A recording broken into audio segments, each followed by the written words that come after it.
Welcome, welcome, everyone. All right, so I'm going to go ahead and get started. My name is Christina Usino. My pronouns are she, her, ella, and I am your Director of Community Inclusion and Belonging. So before we dive in to this evening, I did want to take a moment. Anytime I'm sharing space with our community and our families, I don't want to assume that I've met all of you or all of you have been able to engage with who I am. And so I use every opportunity to reintroduce or first introduce myself so that you have a sense of who the person is in the role that I am charged to do for our school and our community. So I would just like to also kind of just share a little bit of my background and my area of expertise. So for those of you, I do see some beautiful faces that I have been able to engage with. You're going to be like, how many times do I have to hear her background? But this is for my friends who don't know me as well. But as I shared, I did start at Moravian Academy on May 1st.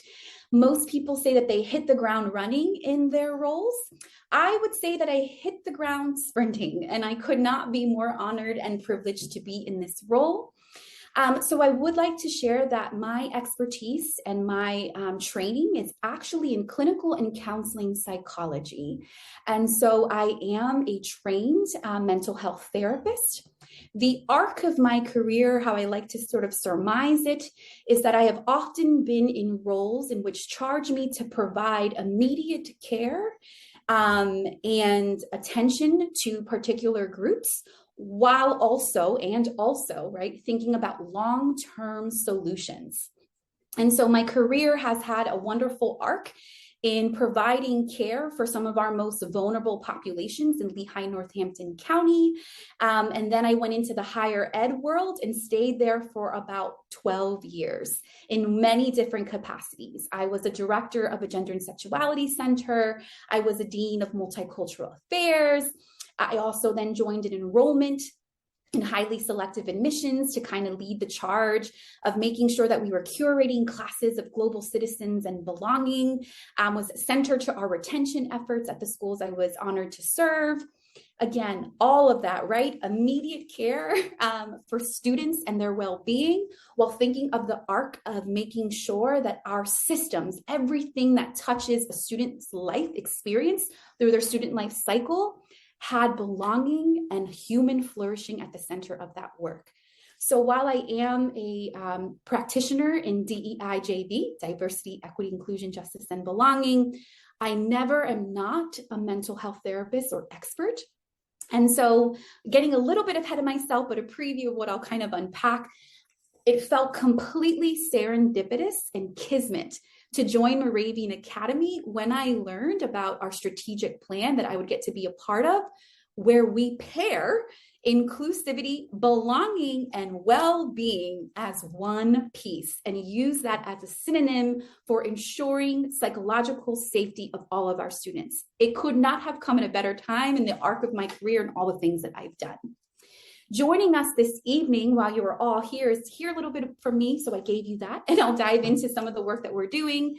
But really important is to hear from our national expert, Nishant Mehta, who is the CEO and founder of Metacognition, and he will be the highlight of our evening, but I'm going to set the stage for him. So I'm going to go ahead and advance my own slides. And I'm going to move all of you over. You can't see my slides, but if I don't move you over, I can't read what I have here. So for this evening, we are going to have interaction principles, right?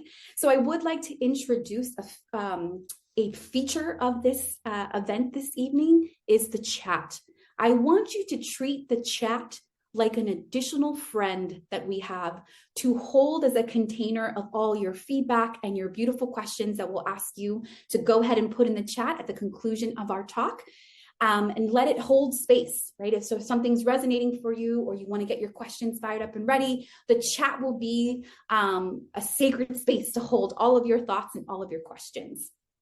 I'm going to set some context for us to guide our conversation this evening. Please note this is the first of many more conversations to come as we're in phase 1 of our DEIJB audit, but we'll get into that. And so what I share is, because we only have a precious hour together this evening, that any questions or feedback outside of today's scope, we invite you to connect with us via email or schedule an in-person meeting. If tonight's context, right, doesn't meet the areas in which you want to discuss, we really want you to stay in the scope of what we have this evening for you, but all feedback is welcomed, and so we can do that at a later time if it's outside of the scope of this evening. So I want to start with what has led us to have a national expert like Nishant Mehta leading a great charge at Moravian Academy at this point in time.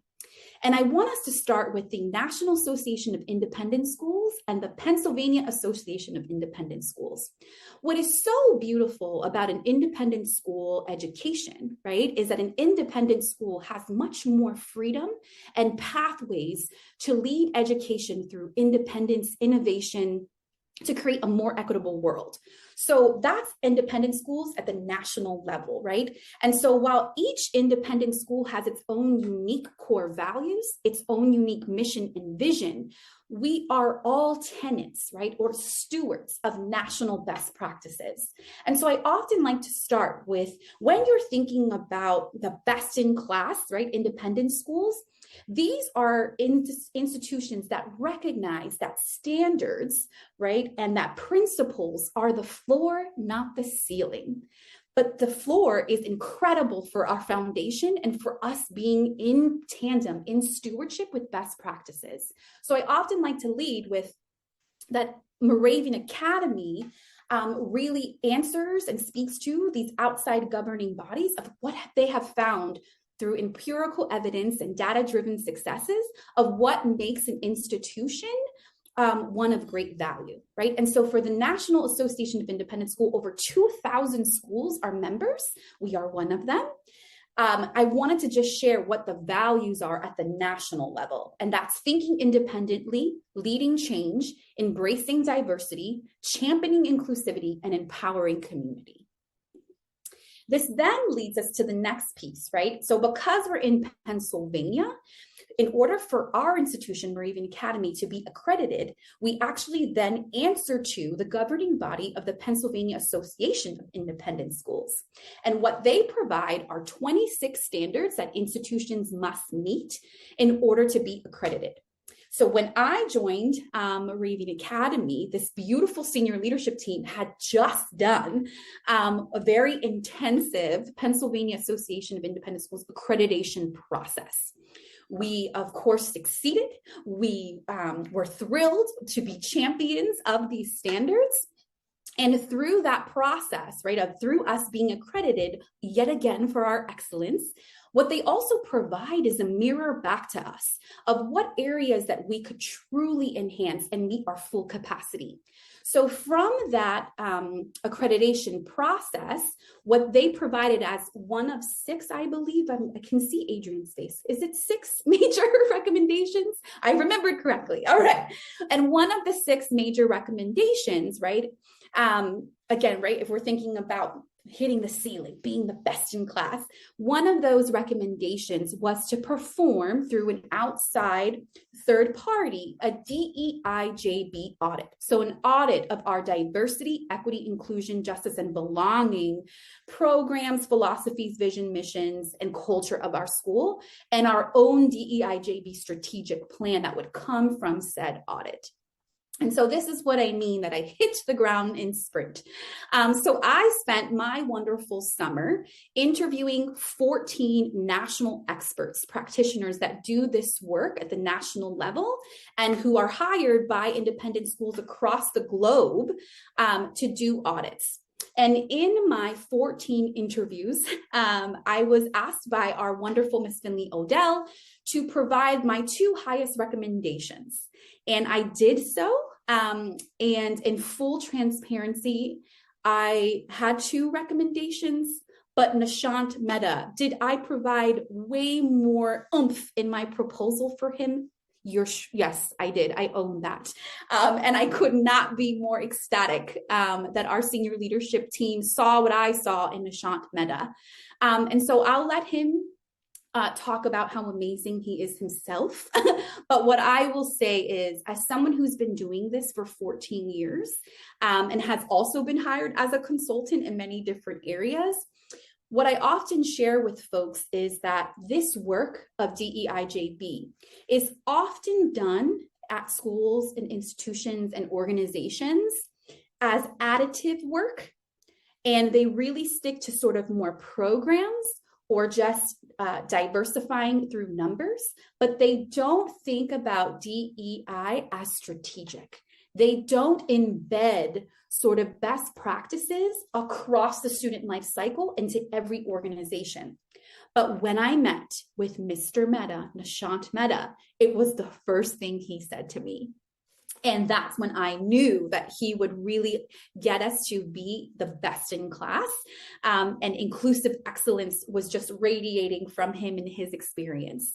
And so through Ms. Finley Odell saying, yes, I agree, I see it too, we secured Nishant Mehta of metacognition in August. And we have just concluded phase 1. And we began that phase in the fall.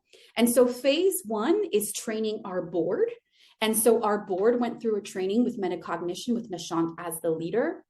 And when I tell you that I mean, it was an evening 2.5-hour training, okay? So that's a whole day of work, and then you log on to just be trained. But when I tell you that we went over our 8 p.m. cutoff time because our board members were so engaged in asking really thoughtful, intriguing conversations, I like floated off the Zoom at our conclusion, just feeling so inspired and invigorated.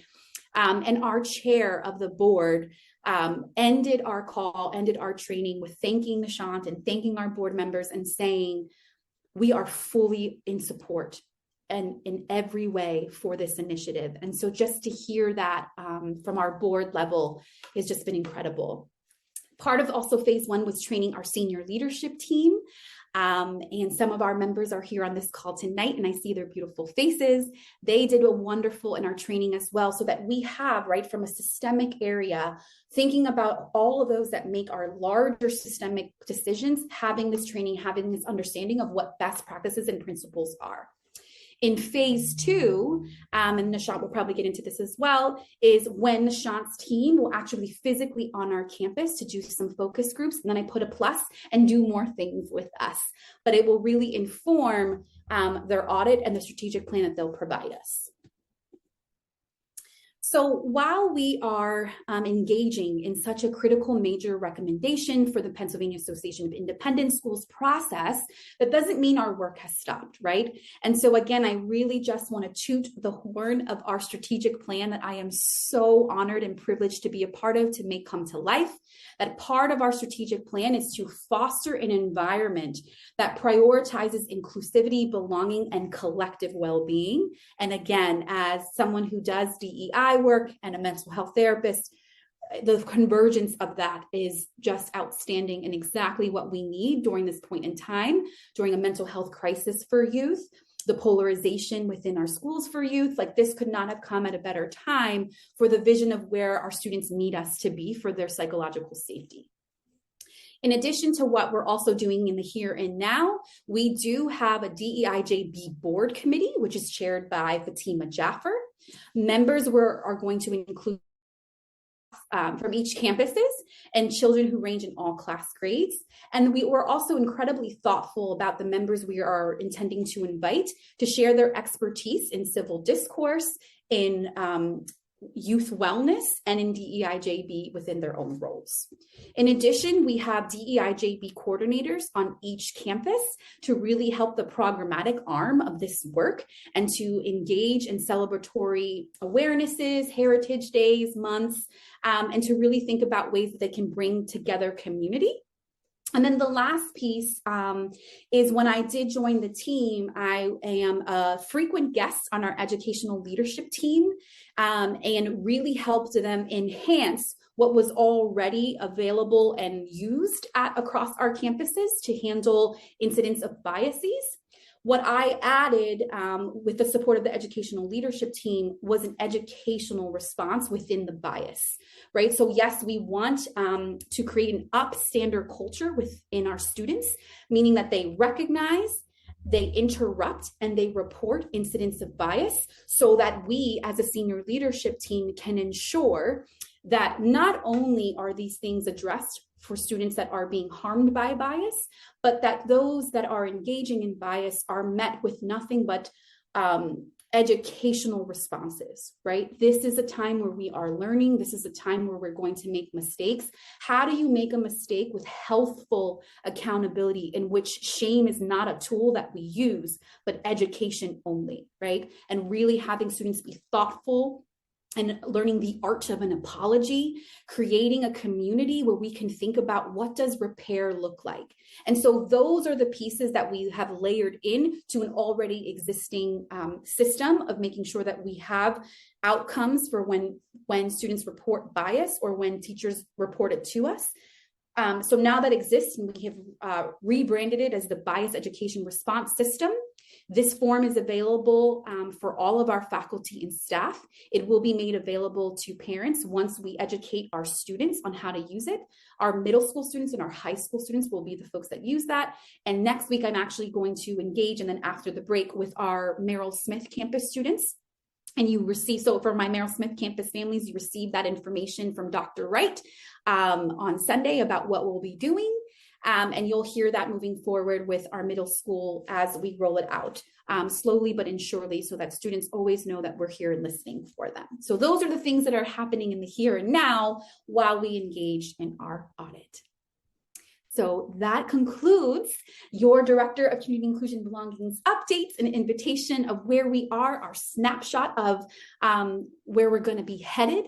And now I'm going to turn it over to our national expert, Nishant Mehta, and I'll stop sharing my screen, Nishant, so you may share your slide deck.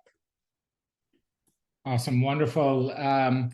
Good evening, everyone. It is such a joy and a pleasure to be with all of you over Zoom this evening. I'm calling in from Atlanta, and so looking forward to being with all of you very soon in the spring, as Christina mentioned. When I will be visiting the Moravian campus, I feel a little embarrassed just by the compliments that Christina kept giving. So now I really feel the standards are so high. I need to meet them and continue to exceed them every single time.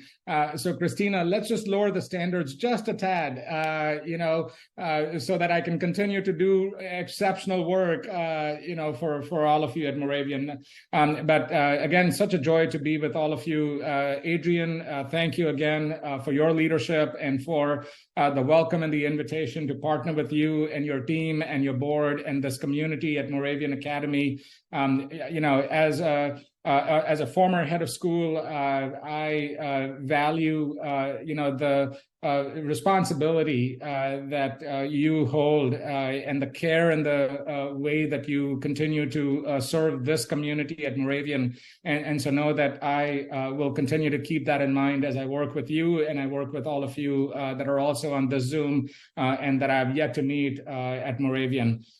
So just a little bit, in terms of my background and my experience that I bring, and then I will share my screen with you to just walk you through some slides that hopefully will give you an overview of our philosophy and approach to this work, and in ways that it will continue to be unique and really particular to Moravian and Moravian's culture. So my background, as I mentioned, I live in Atlanta. Atlanta has been home for a little over 10 years. I came to Atlanta with my wife back in spring of 2013 when I got a job as the head of school at the children's school right here in Midtown Atlanta. I served in that capacity for several years, and then about 3 years ago, decided to start my own consultancy, as Christina mentioned, called Metacognition. Over the course of my career in independent schools, I have been in the classroom as a teacher. I have been in administrative roles. I've, as I mentioned, been a head of school. I have also served on several boards, both locally, regionally, and nationally. So I served on the NEIS board for several years. I was on the NBOA board, which is the National Business Officers Association. I was the board chair of the Center for Spiritual and Ethical Education, which is another national association that works with independent schools, specifically around character education, spirituality, and community service. I've also done a lot of DEIJB work, again, locally, regionally, and nationally, from serving as the co-chair of several conferences, as well as being a keynote speaker, a workshop presenter and facilitator, and group facilitator, at many of those national conferences. As well as having started or facilitated some of my own regional institutes, as well as local institutes through the Children's School that prioritizes this work. So I share all that to give you a sense of when Christina talks about that we take a strategic approach. And I'll share a little bit more about what that means to us. But when Christina says that we take a strategic approach to this work is because what I know, having served in all of those capacities, is that this work is most meaningful and most lasting when it is embedded in the institutional values and in the institutional mission. If the work stands separate from the core values and the strengths of the community, then it is work that will always feel additive, and it will always feel, something that is on the side, if you will, as opposed to something that is a lens through which every decision, everything that the community does is filtered through. So to make sure that this work is not something that simply is a checkbox, it's not something that someone just comes in like me or us and says, do this, you do it for a year, and then you move on to something else. We, of course, want this work to be long-lasting, but for the work to be long-lasting, it has to be embedded, it has to be integrated within Moravian. And so that is the approach. And when we think about how do we develop strategy, it is what we will continue to center is so the work does not feel additive, but rather feels core and continues to be core to who Moravian is, and ways that Moravian leadership and the Moravian community will make decisions and think about and consider the decision process. So enough about my background, enough about a little bit of just simply how we think about it. But let me now share with you, some slides that dive a little bit deeper into that philosophy, and again, how we will approach this work. And then I'm happy to take any questions that we have before our time is up at 8 p.m. So again, thank you everyone for being here. And let me now do this. All right, excellent. Can everyone see my screen? Yes, Nishant. Wonderful. Nice Thank you. So really today, what we want to do, and again, in the short time that we have, and today is really an introduction. It is an opportunity, obviously, to dialogue with one another. I so appreciate the Family Association and representatives and members of the association being here with us. So as you can see, the first is really to introduce metacognition as Moravian's partner in this important work. And Christina has done that for us and appreciate it.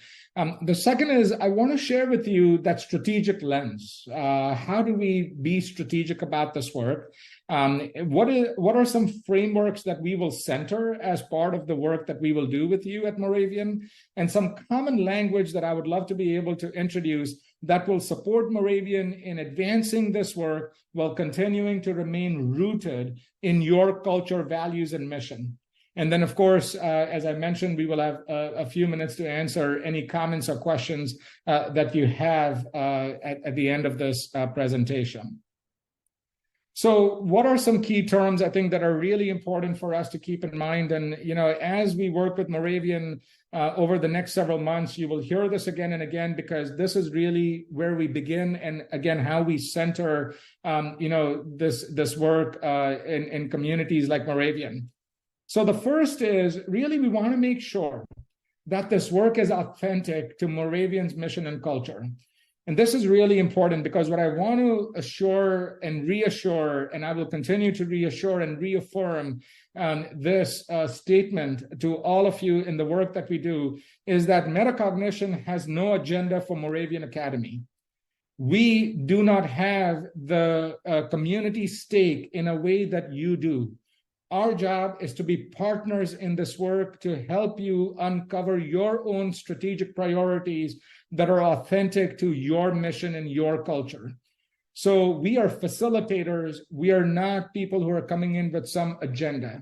And I want to make that really central to the work that we do, is that we're not coming in with an agenda. We are going to bring best practices. We're absolutely going to bring some of the best thinking and some of the trends and research that will support the work at Moravian. But metacognition has no agenda for Moravian Academy, but we will help you facilitate and uncover and discern your own agenda. And so what I mean by that, when I start with that, it has to be authentic. If this work is going to be long-term, it has to be rooted in your mission, your culture. When we say that, really the question we are trying to answer there is why here? What about Moravian Academy and its mission and culture does this work feel resonant with who you are? The second is really we want to be clear about why this work matters to Moravian Academy. The question there we are asking is why now? And these two are really important and where we begin, and they go in this order because if it's going to work, it has to be authentic. If it's going to work, it also has to be intentional. So when Christina talks about that we're going to come in and first do an audit, we also use the words a needs assessment or a need finding. And really what we are trying to discern there are the answers, honestly, to these two questions. Why here and why now? Because we want to best be able to answer these questions as part of the audit and the review process for Moravian is, why does this work resonate with Moravian Academy? Where does it resonate with Moravian Academy? And where might there be some gaps in the work, if you will, and its alignment with the mission and culture? And then why now? What is the relevance of this work done now at Moravian Academy? So again, authentic, intentional. After we clear those two hurdles, so to speak, answer those two questions of why here, why now, we start to actually be strategic about the work. And what that means is that we really want to empower you. Again, we don't have the agenda. It's your agenda. We're going to help you facilitate and uncover what is the right thing for Moravian to do, is empower you to make choices and priorities that are rooted in your culture and mission. That question, when we talk about strategy, is really what's essential. Because strategy at its core is what are the things that you say yes to, but by default, it also requires you to understand what are the things that you will say no to. And so being strategic is really thinking about what is going to move the needle. What are the things that are so essential that are really going to help continue to enhance the culture and the community at Moravian Academy? The last thing as part of this framework, when we start to orient ourselves around key priorities, is that, again, we want this work to be sustainable. This is not a one and done. This is not a check the box and, get out of here and now we can move on to something else. This is really about building the capacity in the Moravian culture and leadership and community to make sure that there is a clear plan, long-term guidance, and a leadership framework to keep the momentum going. Now, why does this work and why is this framework, as we have designed it, really go in this order? It's because when we think about the work, these first two, authentic and intentional, are about the culture of the institution, and the last two are around your strategy. For any strategic work that we want to do, what we know is that the work is only going to be as effective as long as it is rooted in who you are. So if we don't understand the culture, then the strategy doesn't matter. If anything, the strategy will look like any other strategy. And in particular, it won't have any capacity and it won't have ownership to make sure that the work continues. So again, we start with culture and then we build strategy. Authentic, intentional, strategic, sustainable. Why here? Why now? What's essential? And how will we and who will accomplish this? This is really important, and I hope, as you look through this, that it starts to come together, that where we begin is so important to be clear about it, because it's about you. It's not about us. And it's not about any other school. It's not about any other institution. It's about you. Now, how do we build on that? And this is where I want to introduce some terminology and offer some common language of how we are going to start to look at this work holistically, as opposed to just from one particular angle or perspective. So the first thing that we really think about when we are looking at this work of DEIJB is that it starts with people at the core, because this is about each and every one of us. And I want to emphasize that again. This is about each and every single person. It's not about just one particular group. It's not about any other particular group. It's about every single person in your community. Every person desires and has a human need for inclusion and belonging. So when we think about that, every human being has that innate need for inclusion and belonging, then DEIJB work is about every single person. It's not about any one person or just any one group. So when we think about this work of people at the center, really the question that we are answering there are two questions: who's at the table and who's not at the table? Because as soon as we think about people, really that's when folks talk about diversity, really the question we are answering there is who's at the table and who's not at the table. So if someone were to ask, for example, how diverse is Moravian Academy? Well, we may want to actually make that question a bit more specific. What kind of diversity are we asking about? Are we talking about the gender diversity? Are we talking about racial, socioeconomic, age, ability? What diversity are we referring to? And so it's really important for us to be specific. But again, there is a tangible, quantifiable, measurable number that we can arrive at as an answer to that question when we say, how diverse is Moravian Academy? Or let's say we say, how racially diverse is the student body? Or how diverse is the gender composition or demographics of Moravian Academy? There are ways that we can arrive at answers to those questions. Who's at the table? Who's not at the table? The next level from this is really about the programs. And when we talk about programs, this is where we are talking about curriculum. We're talking about professional development. We're talking about opportunities like a speaker series, as you have right now with the Family Association. We're talking about, any of the spring galas, the Grandparents and Special Friends Day that you will have next week, all kinds of things that you can find on your calendar of events, initiatives, books in the library, in your curriculum, and so on. Now, this is also very tangible and measurable because we can see this happen at different times in a school's life and experience and in the life of a constituency and individual members of a community. So when we talk about people and programs, this is where we are talking about the multiculturalism. Do the people who are at the center feel represented and reflected in the programs of the institution? That's why we go from people to programs. So we start to look at in what ways are the experiences of the people in your community reflected within the programs that you have centered in your community as part of that impact and experience they will have when they join and become a part of the community. Now, what most institutions do, going back to one of the things that Christina said, that a lot of work around DEIJB is oftentimes really focused as additive as opposed to core and strategic.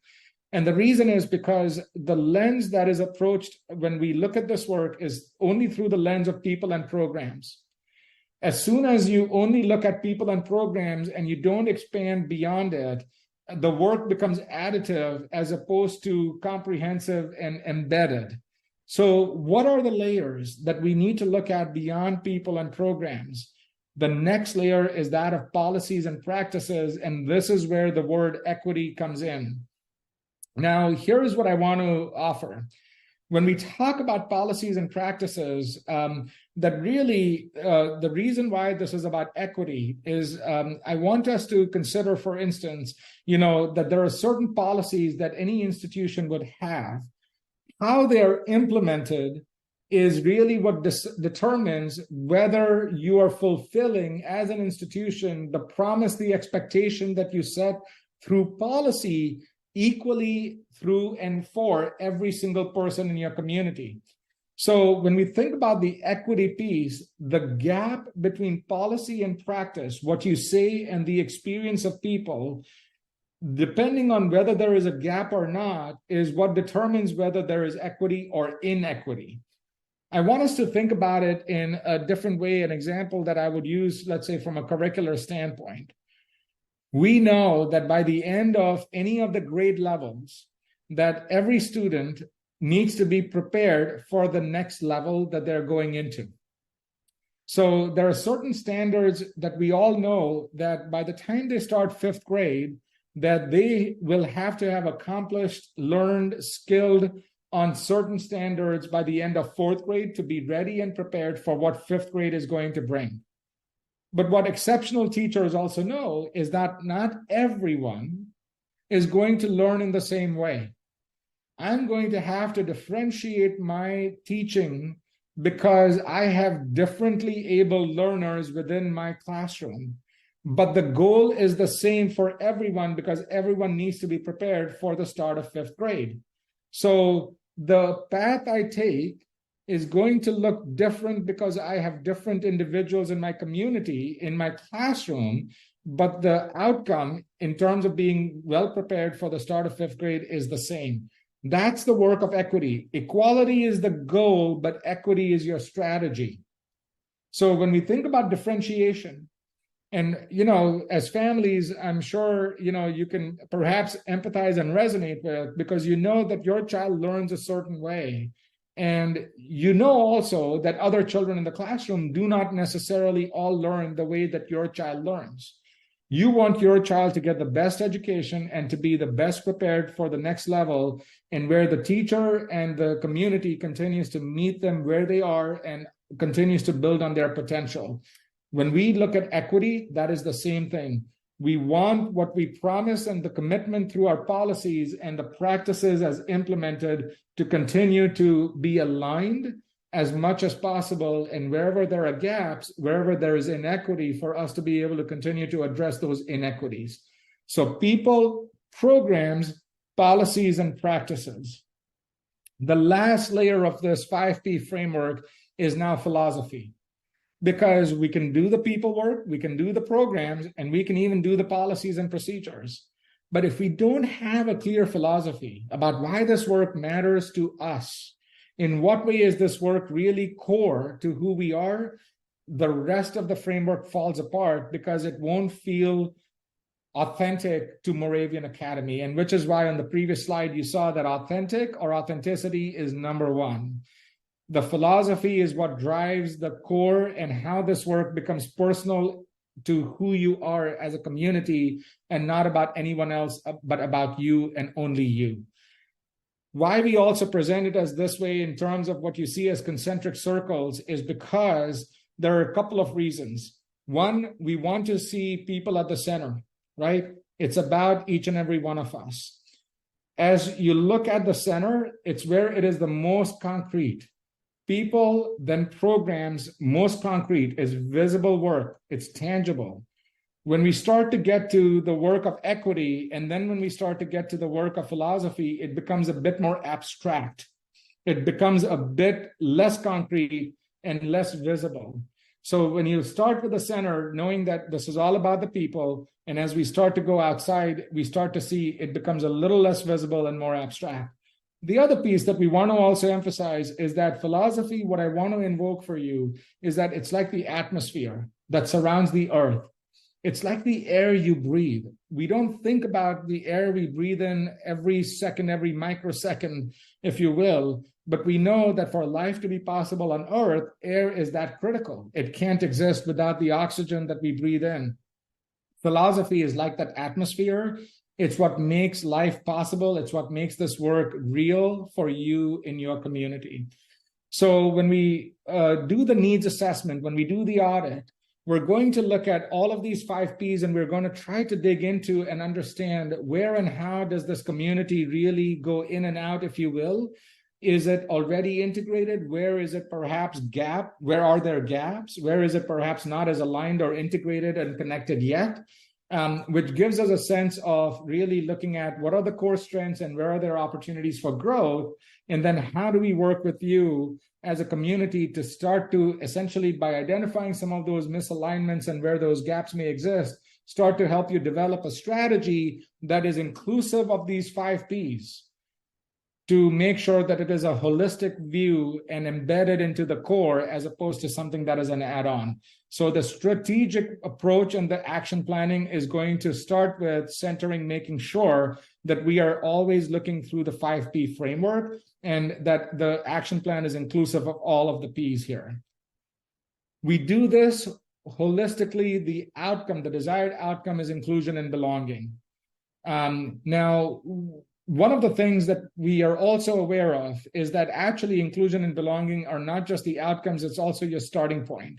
Because a community that centers inclusion and belonging is also going to be a more diverse community, is going to center equity and the multicultural work.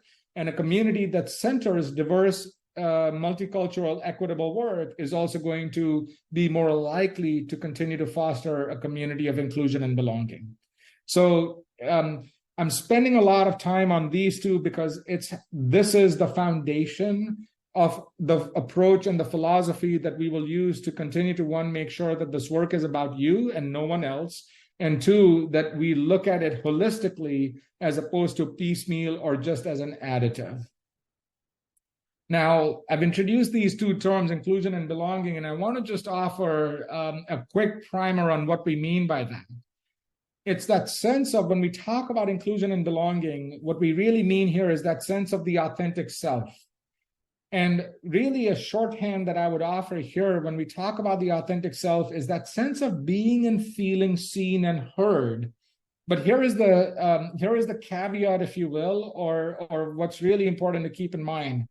It's that sense of being and feeling seen and heard as I see and hear myself. So what we are really centering here is that agency. Who has agency? When we talk about the authentic self, is the agency with the individual, or is the agency with others in the community? If you define me and how I get to show up, then right there, my agency has been taken away, either in a partial sense or in a whole sense. And that will mitigate my sense of inclusion and belonging in the community, because I no longer have agency. I am showing up as you wish to see me and hear me, not the way that I see and hear myself. So it's really important that when we talk about inclusion and belonging, that really it's that sense of who has agency, and where and how do we continue to center agency. Now, here is what's really important.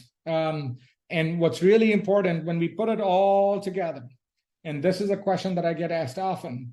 Well, Nishant, does that mean that anyone can come in and say, well, wait a minute, I don't like X, and so therefore, if you say that I have to accept it, that somehow now you are not letting me be my own authentic self? What if my authentic self, does not want to include or does not feel it can include other identities? What does that mean? And this is where we have to go back to the core values of the community, where we have to go back to the core values of the institution, because it's your core values as a community, as an institution, that really provides the philosophical framework, as I mentioned on the previous slide, within which all of us who are members of the community get to show up and be seen and heard as we see and hear ourselves. We choose communities, and communities choose us. And so the core values are absolutely essential and non-negotiable, if you will. And it's within the core values of the community that are non-negotiable that we get to develop what is this work of DEIB in and at Moravian Academy. So I want to just really offer that, because that is a really important thing to keep in mind. Now, how does this work? Because let's say we do all this work, right? And all of it's going to happen. and any number of strategic initiatives that you see in the center. Well, that's great, Nishant, awesome. But how do we make sure, because you talked about that not only do we want to be strategic, we want it to be sustainable. How do we make or create momentum? And the way that we create momentum around any number of strategic initiatives is that we really center these two things that you see on the left and the right of the middle column. We want to make sure that we are developing ownership and building capacity all the time. It's not just about building capacity, nor is it just about developing ownership. It's actually about both happening simultaneously. And so the reason why is because for us to be able to create momentum, we need people who feel that this work, again, is authentic and intentional to Moravian and are going to become allies and advocates for the work, right? And to continue to capacitate the community to keep the work going. Because if you always have to rely on me or speakers like me to come in and do the work and tell you what to do, I can tell you right now, it's not going to be sustainable. So our work is not just about helping you do the audit and build a plan. Our work, honestly, at its core, is to actually build strategic capacity and help you develop and cultivate a sense of ownership. This is, frankly, the true work that we will do with you, because the plan, the audit, any number of firms, any number of individuals can do that. But the true differentiator is really where we come in and not only take the strategic lens, it's actually how we help you build strategy and help you create a sustainable process to keep it going. And that's where ownership and capacity really play a critical role. One of the key factors of doing this is to make sure that there is a clear strategic communications plan, that there is ongoing communications to all of you as members of the community about what and why and how. And then that we are always, always, always making sure that we keep the people at the core and in mind, right? It's about you. This is relational work. This is not about something abstract. This is about individuals. This is about you as a community. And so we have to start with the people. We implement a good process, and we let the priorities that are core to Moravian get uncovered from the people and the process. The pace of the work is the outcome of having people, process, and priorities in place first.